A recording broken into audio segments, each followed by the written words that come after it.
10 April 1912, Richard pergi ke Southampton, Inggris, naik kapal paling terkenal pada masanya. Kapal itu diklaim tidak bisa tenggelam, karena dia baru saja melihat kapal itu hampir bertabrakan dengan SS City of New York. Dia menulis surat untuk istrinya dan menceritakan peristiwa menyeramkan barusan. Dia menulis, "Sayangku Sal, kami berlayar kemarin setelah terjadi banyak masalah." Tapi ternyata, 4 hari kemudian, pena dan kapal yang dia tumpangi hilang selamanya di dasar Samudra Atlantik Utara.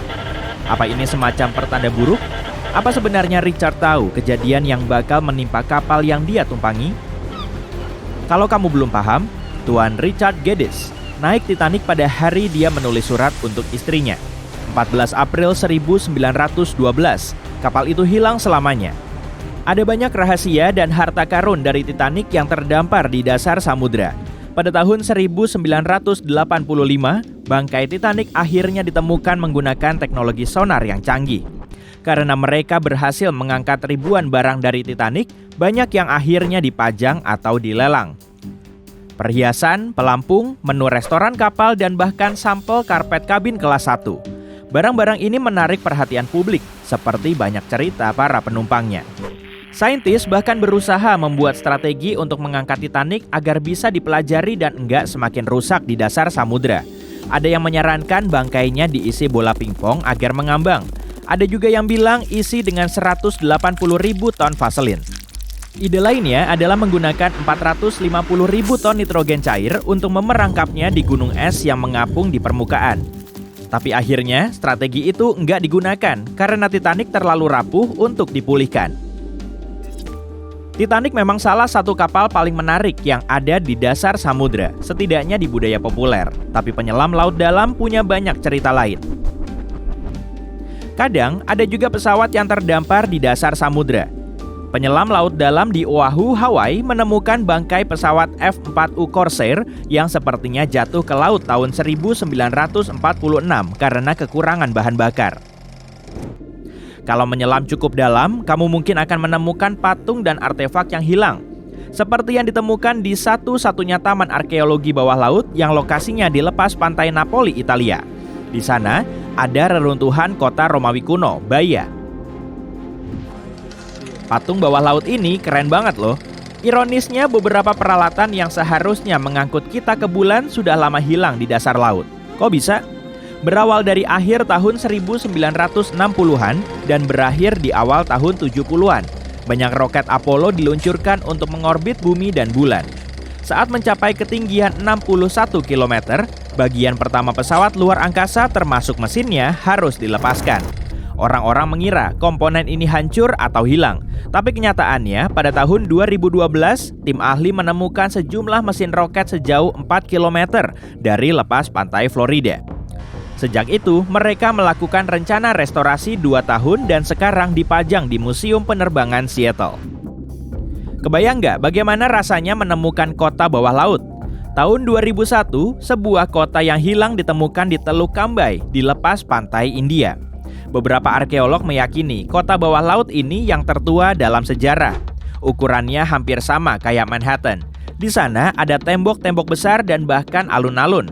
Mereka menemukan patung, karya seni, dan bahkan perabot kayu kuno yang usianya kira-kira 9.500 tahun. Berarti 5.000 tahun lebih tua daripada kota lain yang sebelumnya ditemukan. Oke, bagaimana dengan sungai bawah laut? Aku nggak bisa membayangkan wujudnya sih, tapi beberapa penyelam bilang pernah melihat sungai itu di selatan Tulum, Meksiko. Sebenarnya, Gua Cenote Angelita bukan benar-benar sungai, melainkan semacam ilusi optik. Sungai ini terbentuk oleh halocline, awan hidrogen sulfida di dasar gua bawah laut. Ternyata kita bisa menembus awan ini dan merasa kayak berenang di badan air yang mengalir. Bukan cuma benda mati yang bisa ditemukan di bawah laut, ada juga makhluk laut yang seram. Mungkin kamu nggak akan waspada dengan ubur-ubur kalau bisa menghindari sengatannya. Tapi ubur-ubur raksasa yang disebut ubur-ubur surai singa ini adalah spesies ubur-ubur terbesar. Ubur-ubur ini bisa ditemukan di perairan Arktik, Atlantik Utara, dan Utara Samudra Pasifik. Kamu nggak mungkin nggak melihat ubur-ubur ini karena panjang tentakelnya 36 meter. Banyak orang ingin menemukan harta karun saat menyelam di laut dalam. Nah, seorang penyelam ini beruntung banget bisa menemukan harta karun senilai $1 juta di dasar laut. Kejadiannya tahun 2015. Waktu itu si penyelam beruntung ini berenang di lepas pantai Florida.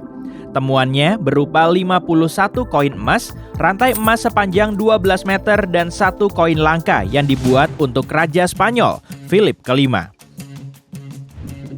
Oh iya, soal mencari harta karun, penyelam juga kadang menemukan kapal bajak laut. Mereka menemukan bangkai kapal bajak laut tahun 2015 di lepas pantai Kolombia. Kapal itu berasal dari abad ke-18. Nilai kapal yang terlupakan itu antara 4 miliar sampai 17 miliar dolar karena berisi harta karun, batu berharga, emas, dan banyak barang berharga lainnya. Sebagai perbandingan, seluruh pulau di Bahama bernilai 75 juta dolar. Kamu pasti nggak pernah menyangka bisa menemukan komputer di bawah laut, kan? Bukan komputer biasa, tapi komputer kuno. Tapi pernah ada loh orang yang menemukan komputer kuno ini sekitar tahun 1900-an di bangkai kapal yang berada di lepas pantai sebuah pulau Yunani. Peneliti meyakini gawai batu aneh ini adalah bentuk paling awal komputer. Alat ini dirancang untuk banyak hal, misalnya memprediksi posisi astronomi dan gerhana di kalender. Karena manusia kehilangan sebagian besar teknologi zaman dulu, menemukan teknologi itu lagi sekarang rasanya luar biasa. Kita bisa mengumpulkan banyak pencapaian Yunani kuno. Kalau ingin melihat, komputer itu sekarang berada di Museum Arkeologi Nasional Athena. Tempat ini mungkin jadi salah satu tempat paling misterius di bumi, namanya Palung Mariana. Palung ini adalah bagian terdalam samudra di bumi. Gak tahu sih berapa tepatnya kedalaman palung ini karena susah diukur. Tapi kira-kira 11 km dan 5 kali lebih panjang dari Grand Canyon. Lubang bawah laut besar ini pertama kali diteliti pakai tali yang diberi beban pada tahun 1875. Tahun 2012, sutradara film asal Kanada James Cameron mencapai bagian dasar palung ini menggunakan kapal selam Deep Sea Challenger. Terdapat banyak makhluk aneh di palung ini, termasuk gurita Dumbo, teripang, dan hiu goblin. Nama Palung Mariana diambil dari Kepulauan Mariana di dekat sana, yang bernama Las Marianas, untuk menghormati Ratu Spanyol, Ratu Mariana dari Austria.